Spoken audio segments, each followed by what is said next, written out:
afternoon everybody, just Lee again here, and in relation to this video I've left a link in the description for a very good video by one of my favourite teachers slash extraterrestrial who channels through Daryl Anchor, called Bashar. And the reason I've shared this link is because this video will help anybody who wants to live a good life that's amazing, that's full of surprises, that's joyful, that excites you. Because let's face it, a lot of people in the world don't know how to do that, including me, and I'm only just starting to learn that now, how to do that, thanks to videos like this, thanks to coming out of my comfort zone, thanks to just learning to be in the moment more, following my joy more, because that's what this video is about. Okay, so Bashar basically explains how to follow your excitement in every situation. So what Bashar reckons is that if we follow our excitement wherever we are, constantly, one time after the next, then the universe, our higher self, will organize all the sequences and events to come to us that we need to fulfill everything we need in life. And he reckons that our higher self is vibrating on the frequency of joy, happiness and everything we need, whereas our physical minds are vibrating on a frequency where we think we want, we blocking things, we negative, etc, etc. And what he reckons is the physical mind's not designed to focus on specific outcomes and problems and worries, all this type of thing. He reckons the physical mind is only designed to focus on the here and now and to navigate this reality and create and etc. Everything in the here and now. So in the link, in that video, he goes into quite an in-depth discussion on how these principles work, all the dynamics of how it works, and hold on a moment, I'm just going through quite a big patch of water in the road because it's very rainy here in England at the moment. It's like going through a car wash, that.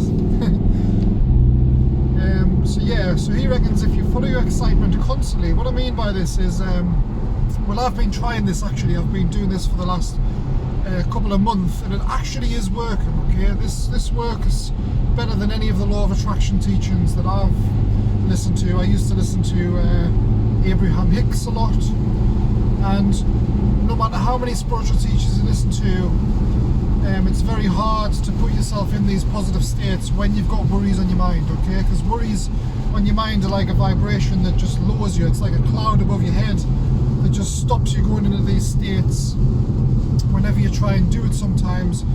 Because with me, what happens is my mind said you cannot focus on this positive before you deal with this negative, which is fair enough, because all the things that are not serving us come to our conscious mind so we can get over them, but some of them are very hard to do, like things from childhood that are ingrained in our subconscious mind, which we're not necessarily aware of. There's a lot of things we forget when we're children, which is why Dianetics therapy is a good thing, if anyone's heard of that. That takes you back to experiences in your life and it allows you to relive them over and over again.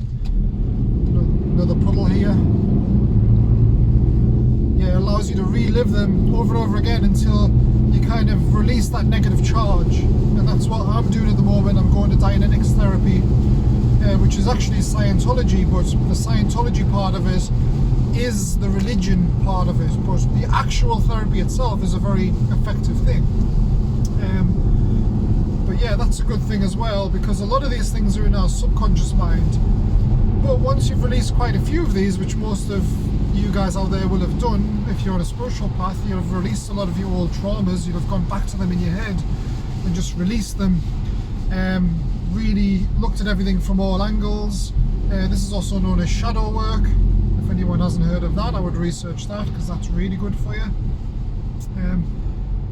And listening to this Bashar teaching that I've put in the link will basically top all this off. So basically, I'll give an example of this. So to follow your excitement all the time doesn't necessarily mean jump up and down with excitement. What it means is just follow what you feel like doing the most, what will bring you the most peace, what will bring you the most joy in any one time. Okay, so for instance, I'm driving along here now, driving home, and I can either choose to drive and worry about things in my head, or just worry about being home, worry about a future event, where if I was to follow my highest excitement, I would stop and think to myself, okay, what would feel good right now? So I could, for instance, imagine that I'm on like a computer game, or I'm in like a rally car, and I feel the steering wheel, I'm feeling myself move, I'm enjoying it as if I'm on like a ride somewhere, like the Dodgems. Not literally, but you know what I mean, like just enjoy driving your car, for instance. Feel the feeling of the road as it's going, just fully go into that joyful, blissful state. Another example would be, for instance, I came back from Amsterdam the other day, and I was on the plane, and I was getting this kind of anxiety feeling as the plane was going up, because it kind of plays on your stomach a little bit. And I thought to myself, right, am I going to sit here and feel anxious, or am I going to enjoy this plane journey? So I basically pulled down the thing, the tray, and I held onto it as if I was holding onto like a kind of bar on a fairground ride, and I thought, right, I'm going to enjoy this. So I looked out the window and I was holding on, and it was like I was on a ride. I had that excitement, like I was in an amusement park going on a ride. And this excitement was amazing, and it totally changed the experience from anxiety to pure excitement. Okay, so things like that. For instance, you've just finished work and you're driving home. Why not stop off at a local garage and get a nice coffee or a hot chocolate, and just enjoy the taste of the coffee on your way home? Things like that. Just what you need to do is just always follow your highest excitement. Think about all your options and pick the one that would bring the most joy. Now, Bashar said you should do this constantly, okay? As soon as you finish one, stop again, look at all the other options, what would bring the biggest joy. And what he reckons is this is your higher self communicating with you, and this is you actually listening to your higher self. And he said when you do that, your reality changes to kind of adapt to that lifestyle. So the more excitement you feel, the more exciting things you do, the more exciting things will come to you, the more good events will come in your life. A little bit like the law of attraction teachings, but slightly different. Sometimes it is hard to do, guys, especially when you've got worries and things like that. But at the end of the day, all worries you've got, you need to stop and think to yourself, this too shall pass, because all through our lives we have little worries here and there, and they're always okay in the end. You've got to think like that as well. And but yeah, I'm just trying this, so check that link out in the description. Listen to Bashar. He's the best spiritual teacher around at the moment, in my opinion. Listen to his teachings, follow this process, and get back to me on the comments to see if it worked for you, because it's definitely working for me. It's the best thing I've ever done, and I'm going to try and practice this and try and do this second nature, and just see how my life starts to unfold, see if it gets better. And that's it for this video, guys. Thank you for listening today, and I appreciate you all. Please like this video and leave a comment. Have a nice day.